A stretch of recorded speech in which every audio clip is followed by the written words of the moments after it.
ఏది అయినా ట్రై చెయ్యి ఆచి చికెన్ మసాలా. ఆచి చికెన్ మసాలా. చనిపోయిన వ్యక్తిని 4 రోజులుగా ఇంట్లోనే ఉంచుకున్నటువంటి ఘటన కుక్కట్పల్లి హైదరాబాద్లో సంచలనంగా మారింది. దీంట్లో ఇప్పుడు అనేక అంశాలు బయటకు వస్తున్నాయి. హైదరాబాద్ కుక్కట్పల్లిలో ఓ ఇంట్లో 4 రోజులుగా మృతదేహాన్ని ఉంచిన కేసులో షాకింగ్ విషయాలు ఇప్పుడు వెలుగు చూస్తున్నాయి. మృతదేహానికి అంత్యక్రియలు నిర్వహించకుండా ఇంట్లోనే ఉంచి ప్రార్థనలు చేస్తున్నామంటూ వింతగా మాట్లాడినటువంటి ఘటన ఇప్పుడు అక్కడ స్థానికంగా కలకలం రేపుతోంది. ఏపీలోని ఏలూరుకు చెందినటువంటి యేసురత్నం కుటుంబం 40 ఏళ్ల క్రితం నగరానికి వచ్చారు. ఏఎస్ఐగా పనిచేసిన ఆయన 10 ఏళ్ల క్రితం చనిపోయారు. ప్రస్తుతం ఆయన భార్య శమంతకమణితో పాటు 2 కుమార్తెలు సునీత, శైలజ, కుమారుడు జయరాజులు. వీరు 4 కుకట్పల్లి రామకృష్ణ నగర్లోని శ్రీ సాయి భరద్వాజ్ అపార్ట్మెంట్లో అద్దెకు ఉంటున్నారు. 3 పిల్లలకు ఇప్పటి వరకు వివాహం కాలేదు. వారం రోజులుగా అనారోగ్య సమస్యలతో బాధపడుతున్నటువంటి చిన్న కుమార్తె శైలజను స్థానిక ఓ ఆసుపత్రికి చేర్పించారు. చికిత్స పొందుతూ ఆమె ఈ నెల 13వ తేదీన చనిపోయింది. అయితే అదే రోజున మృతదేహాన్ని ఇంటికి తీసుకొచ్చారు. ఆ తర్వాత తీసుకువెళ్లి కర్మకాండాలు చేయకుండా, అంత్యక్రియలు చేయకుండా కంప్లీట్గా ఆ డెడ్ బాడీని ఇంట్లోనే దాచిపెట్టారు 4 రోజులుగా. ఎందుకనేది చూస్తే మీరు షాక్ అవుతారు. దాని గురించి మాట్లాడదాం. ఈ యొక్క మృతదేహాన్ని భద్రపరిచేటువంటి రిఫ్రిజిరేటర్లను కూడా తెప్పించి ఆ మృతదేహాన్ని అందులో పెట్టి తలుపులు బిగించుకొని ఇంట్లోనే ఉంటున్నారు వాళ్ళు 4 రోజులుగా. అప్పుడప్పుడు తమ సొంత పనులపైన బయటికి వెళ్ళొస్తున్నారు. ఇలా 4 రోజులు గడిచిపోయింది. దానికి తోడుగా ఇంట్లో నుంచి దుర్వాసన రావడం మొదలైంది. 4 రోజులు అయిపోయింది కాబట్టి. అంత్యక్రియలు ఎప్పుడు చేస్తారంటూ ఆ కుటుంబ సభ్యులను స్థానికులు నిలదీశారు వెంటనే. అయితే స్థానికులపైన ఆ కుటుంబ సభ్యులు దురుసుగా ప్రవర్తించారు.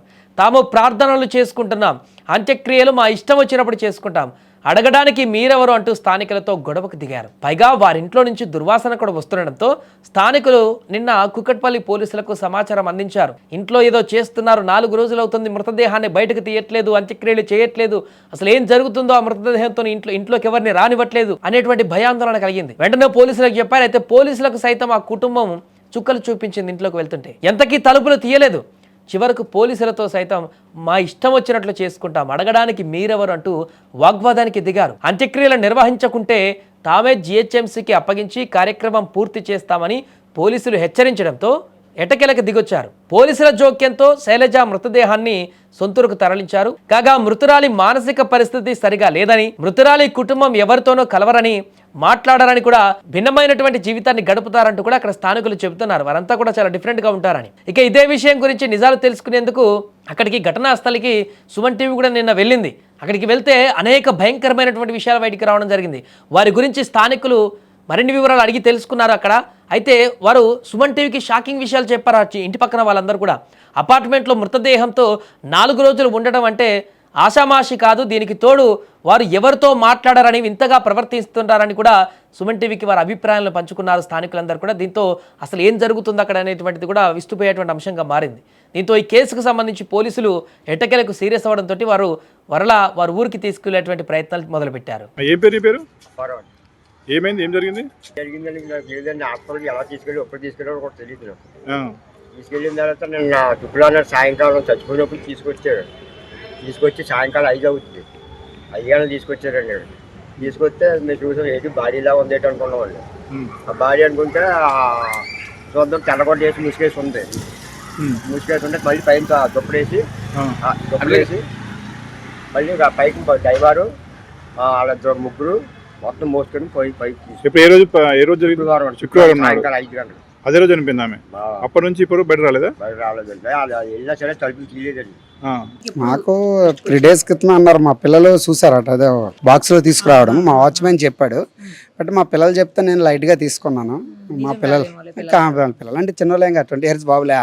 తర్వాత రోజు మన వాళ్ళు అందరు చెప్పారు నిజమేనండి అన్నారు. సరే మా పైన రవి గారు ఉన్నారు, ఆయనతో ఒకసారి వెళ్ళి మాట్లాడతామంటే రవి గారి నుంచి సార్తో మాట్లాడతామని చెప్పి సరే తెల్లలేదు. నిన్న ఇదే టైంకి కాల్ చేసాము పోలీసులకి. వచ్చారు. వచ్చిన తర్వాత నుంచి తీసేస్తాము, ఇది కదా అంతా 7 అయిపోయింది. తర్వాత తీయలేదు. సరే మార్నింగ్ తీసేస్తామంటే మాకు టైం ఇవ్వమన్నారు. పూజలు చేయాలి, ఎవరు రావద్దని చెప్తున్నారంట. ఏం పూజలు మాకు తెలియదు మేడం. రావద్దు, ఎవరు వస్తే కత్తి చూపిస్తున్నారంట. అందుకని మేము శవాన్ని మాత్రం మేము ఇవ్వము, ఇక్కడ పూజలు చేసినాక ఇస్తామని అంటున్నారు. ఈ బిల్డింగ్లో ఏం లేదు మేడం. వీళ్ళు ఉండబట్టి 18 సంవత్సరాల నుంచి ఉంటున్నారు. 6 ఇయర్స్ బ్యాక్ వీళ్ళ ఫాదర్ కూడా చనిపోయాడు. ఇప్పుడు అమ్మాయి ఫాదరు. వీళ్ళు నలుగురు ఉంటుండ్రి, తల్లి కొడుకు 2 కూతురు. అమ్మాయి అంటే అనారోగ్యం వలన చనిపోయింది, మన రామదేవరావు హాస్పిటల్ అని చనిపోయింది ఫ్రైడే. మోర్ దెన్ 42 చనిపోయిన తర్వాత ఇక్కడ తీసుకొచ్చారు.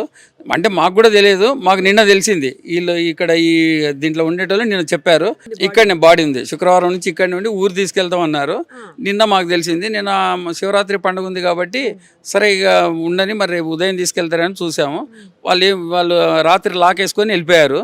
ఇప్పుడు ఉదయం వాళ్ళ తల్లి అన్న వెళ్ళిపోయారు. ఉదయం 11 గంటలకు వచ్చారు. మేము ఉదయమే పోలీస్ డిపార్ట్మెంట్కు నిన్న ఇన్ఫామ్ చేసాము, మున్సిపల్ అధికారులకు చేసాము, అందరికీ చేసాము. వాళ్ళు ఈరోజు ఉదయం వచ్చేసి ఇప్పుడు పోలీస్ అధికారులు వచ్చి మాట్లాడి వీలైనంత త్వరలో, అంటే దుర్వాసన వస్తుంది బాడీ కాబట్టి 4 రోజులు అయింది, ఇమ్మీడియట్లీ ఇక్కడికి వెళ్ళి బాడీ తీయాలని మేము పోలీస్ అధికారులకు తెలియజేస్తున్నాం. మీడియా ద్వారా మీ ద్వారా కూడా తెలియజేస్తున్నాం తొందరగా బాడీ తీయాలని.